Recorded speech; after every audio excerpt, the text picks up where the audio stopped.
Hello, friends.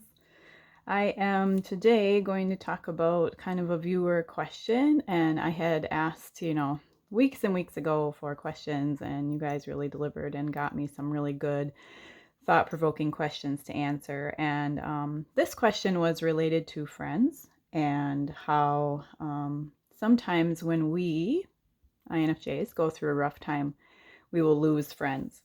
And so I was going to talk a little bit about maybe my experiences with that and my viewpoints on that.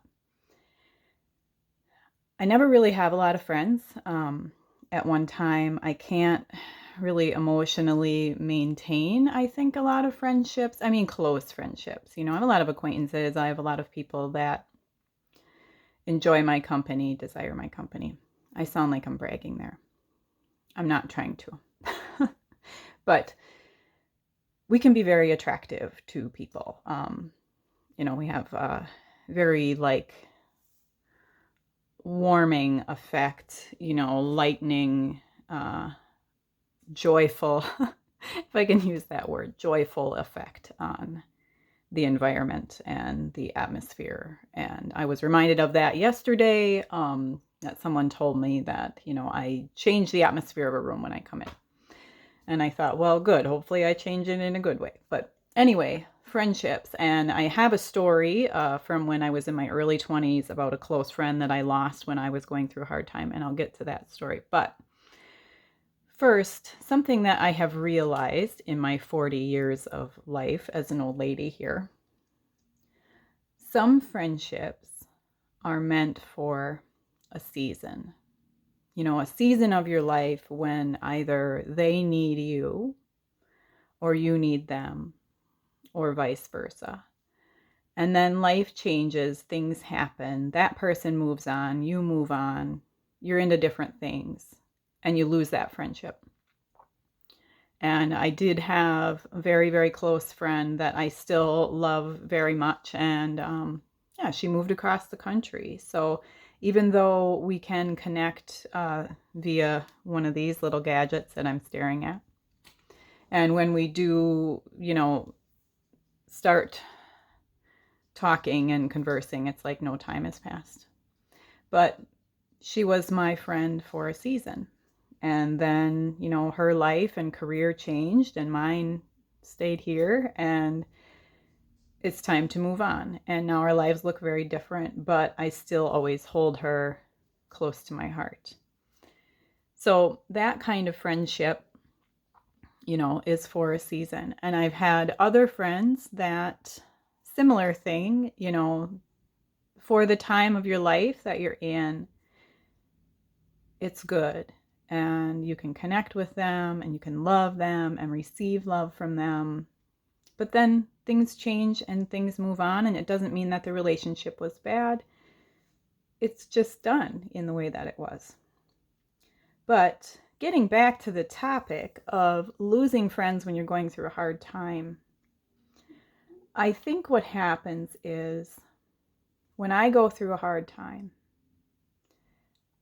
I'm not always the same person that I present all the time. Because when you go through stress or grief or a long-standing illness or something like that, and things are difficult, you can't really present yourself the same as you normally do. And what I mean by that is I'm not as emotionally stable and I'm not as helpful as I could be normally with a friend. And that person that was so close to you or so close to me may not be able to handle an INFJ in distress. They may, normally we don't show that side of ourselves. I don't show that side of myself. I may wander off into the woods and let that part of me out, or lock myself in my bedroom and let that part of me out. But when you really get into that grip of, and I did some research on this and they call it the grip state. When you get into that grip state, you're almost like an entirely different person. And that other friend that should in all reality be able to accept you the way you are because you accept them the way they are, they can't handle it. And it's too much for them. And that doesn't mean that they're a bad person. It doesn't mean that your friendship wasn't valid. It's just sometimes some people just can't handle that. And, I am going through that right now with a very close friend of mine that has been friends with me for a lot of years, and I love her very much. And she's going through a hard time. And I can only spend limited time with her because it's overwhelming for me. But I choose to love her through it. And I know she'll come out of it. And I know she'll be okay. And then we can pick up where we left off. So, but not everybody's made that way. Dog is barking. So not everyone is made that way. Not everyone has like an endless capacity to love. And sometimes hard times and troubles that we go through have a way of kind of pulling the weeds, so to speak, weeding out the people that maybe can't handle us or are not really meant for a lifetime friendship. And I can be a lot sometimes. And I mean, I get overwhelmed with myself at times when I'm not necessarily always in a happy flow kind of state.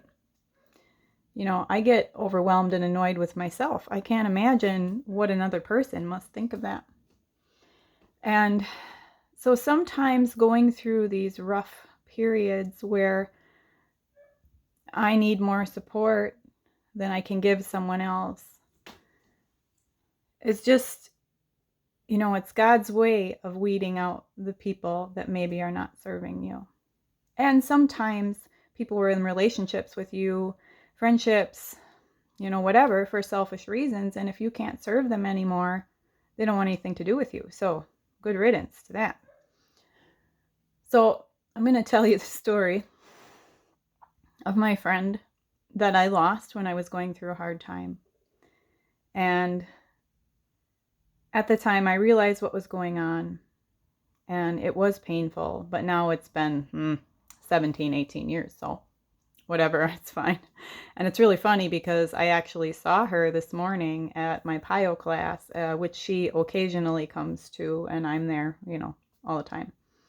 And I used to work with her as well, but I haven't for several years. So this friend of mine, I was in my early 20s, and it was right at the beginning of my marriage, and I think I'd been married like 2 or 3 years, and she was a single mom, and I had my daughter, and I was pregnant with my second one, and then, my son was born and blah, blah, blah. Well, her and I really connected, and we had a lot of fun together, and I was able to support her with her new baby, and she was, of course, going through a lot of shame and grief and disappointment in herself over being a single mother. So I was able to support her in that. And she, brought a lot of support to me in, encouraging me with my pregnancy and then my brand new baby and all of those things. And anyway, we really connected. We were both 2 young moms, and our lives were a little bit different because of her marital status and mine. But then my husband and I went through a really difficult time. I mean, really difficult time, like considering divorce kind of difficult. And that went on for, probably about 6 months or so. And in that time, my friend was incredibly supportive of me. And she would listen to me, and she would, sit with me while I cried and, go through all these different things that were going through my head and listen and be support and, love on my children when I really was kind of emptied out with my own grief, and I felt like I couldn't love them the way I should or be present with them. So she was really, really good at supporting me in that. And then, my husband and I, reconciled. We decided that, we looked at what we had, the relationship we had built, our future together, our children, and we decided that what we had was worth saving, it was worth working on, and we decided to stay married. So I forgave him, he forgave me. We had a lot of work to do, but we decided that staying together was the best thing. And I'm super glad that we did that because, here we are still, many years later. But my friend could not accept that I would stay with my husband. She never forgave him and didn't forgive me for reconciliation. Even though in my heart, I knew that was the right thing to do. And that was what God was leading me to do, is stay with your first love, stay with in the Bible, it's stay with the wife of your youth, but, stay with the husband of your youth. I knew it was the right thing. I knew that our relationship was worth fighting for. But my poor friend, she never accepted that. And she didn't door slam me or anything or walk away suddenly, but she started pulling herself back. And I felt that happening. And it was sad to me. But sometimes when you go through a rough time, people can't handle your decisions that you bring out of it because they feel like they're wrong. Or maybe, the connection they had to you during that trauma period, that trauma bond, is ended, and then they don't feel as if they can continue. So I still have love for her. I still appreciate her for what she did for me during that time, but we are absolutely not as close as we were in that time, and we probably never will be again. Although when I see her, I can feel my heart reach to her. It's, back for that connection that we once had and that love that I have for her. And I have watched her since get married and have more children, and it's very beautiful. But I guess my point in all this rambling is friends are not always meant to be your friend for your whole life. Sometimes it's just for a season. They have something to give you, you have something to give them. Sometimes you need to learn something from them, or they need to learn something from you, or life circumstances just happen and people move on. And here's the difficult part that I kind of was trying to make the whole point of this video. We can be intense people, especially when we're not in our happy, flow, joyous state. When we're not like a perfectly healthy, well put together INFJ, we can be a lot. It can be overwhelming. And we also like to pull back into ourselves and not have anyone, and then wonder where everybody went. And it's odd to me that sometimes when I start feeling connected to people strongly, friends, even my husband, it was like, if I allow myself to get connected, my brain immediately starts telling me, like, pull back, pull back, pull back. Stop communication. Block them off. It's so crazy. It doesn't make any sense. Like, I am supposed to let people love me. Why can't I? That's another video, and we'll have one of those soon. But friends are not always forever. Friends are for a season. Sometimes they don't really know you until you show them all of you, and sometimes they just can't handle it. And that's okay, because there will be people that can do that. And also for me, the best friend that I've had for my whole life that has not left me and not walked away from me has been Jesus.